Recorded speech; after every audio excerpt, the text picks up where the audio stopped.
So guys, if you do not want to end up in jail, you need to watch this reel, okay? And pleading guilty on the grounds कि मुझे तो पता ही नहीं था doesn't work. That money left in your German bank account or the ESOP which was given by your US employer, you think the income tax department does not know about it? You know what? The income tax department knows about it. And you can even face a penalty of 10 lakhs rupees. So if you have studied abroad, worked for a foreign company or a returning NRI, please listen to this carefully. You think I have reported my income and I have paid my taxes on it, so I am safe.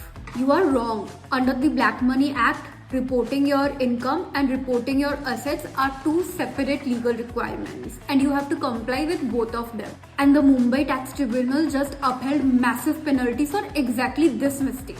Like people who paid tax on dividends but forgot to disclose the share itself. Here's the good news, guys. So Budget 2026 has launched Fast DS scheme, which is your paap dhone ka last chance. And it has got two categories. So category 1 is you never reported the income or the asset, and the asset value is up to 1 crore to be eligible. In that case, you pay 30% tax and 30% penalty. Okay. And also, of course, you get immunity from prosecution. And the second category is you had paid taxes on the income, but you failed to report the asset, and the asset value is up to 5 crore.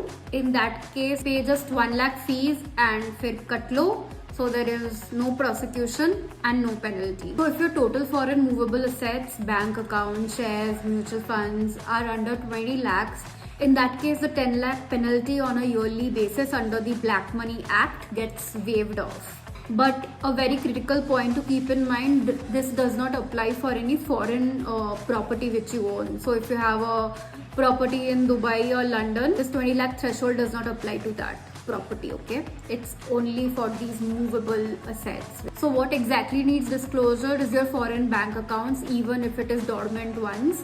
Then you would have to disclose the foreign shares, ESOPs, mutual funds, your foreign property. And here's the trap. If you are a signing authority, that means you are signing on behalf of someone for a foreign account, you need to disclose that as well. So use Schedule FA, foreign assets, in ITR 2 or ITR 3 to be compliant. So the tax department isn't really guessing. They have real-time data from 100 plus countries and they know. So don't let your foreign bank account to become a 10 lakh penalty per year for you.